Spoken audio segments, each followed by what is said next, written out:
টানা 1 বছর ধরে শারীরিক ও মানসিকভাবে নিগ্রহ চালিয়ে গিয়েছেন অভিযুক্ত অধ্যাপক। প্রতিবাদ করলে দেওয়া হয়েছে ব্ল্যাকমেলের হুমকি। চাঞ্চল্যকর অভিযোগ কলকাতা বিশ্ববিদ্যালয়ের শ্লীলতাহানি কাণ্ডে অভিযোগকারিনীর। অলমোস্ট 1 ইয়ার উনি আমাকে ফিজিক্যালি আর মেন্টালি হ্যারাসমেন্ট করে গেছেন continuously. And whenever I protested, উনি সবসময় আমাকে ব্ল্যাকমেল করতেন। উনি আমার সঙ্গে ইন্টারকোর্স সব কিছু করেছিলেন এবং সেই মুভমেন্টে উনি ওটাও চাইছিলেন।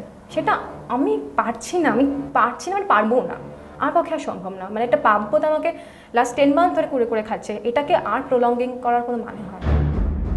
যদিও অভিযোগ উড়িয়ে অভিযুক্ত অধ্যাপক জানিয়েছেন যে কোনো তদন্তের মুখোমুখি হতে তিনি রাজি। আমি তো কোনো ছাত্র বা ছাত্রীকে বলবো না, আমি তো এনকোয়ারি ফেস করতেই রাজি আছি।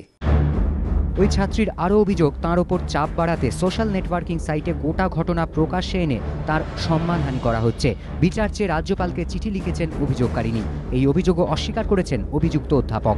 কি ধর্ষিতা নারী, কেমন লাগছে তোমার এখন? মেয়েরা যে কতটা নির্লজ্জ হতে পারে তা তোমার মাধ্যমে প্রমাণ হলো। তোমার মেডিকেল টেস্ট কখন হবে?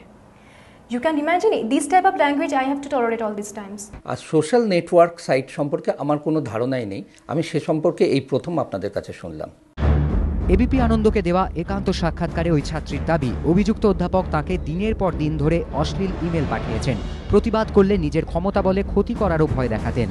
কিসিং মেলস আমাকে পাঠাতেন উনি সমস্ত, মানে আরও উল্টোপাল্টা লেখা, মানে এতটা পাওয়ার, ওনার পাওয়ারের কাছে আমি হেল্পলেস ছিলাম। মানে আমি বিলিভ করতাম যে ওনার প্রচুর পাওয়ার, উনি সেটা আমাকে বিলিভ করিয়েছিলেন। আমার হাতে কি করে ক্ষমতা থাকবে? একটা পরীক্ষার খাতা 3 জন পরীক্ষক সেটা পরীক্ষা করে।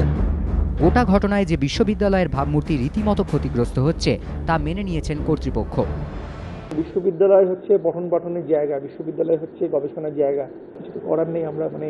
আমরা খুব দুঃখের সঙ্গে এগুলো দেখি, আমাদেরও কষ্ট হয়, কিন্তু আজকাল সামাজিকভাবে এগুলো নিশ্চয়ই ভাবমূর্তিকে নিশ্চয়ই ক্ষুণ্ণ হবে, এটা কি আমি অস্বীকার করতে পারি?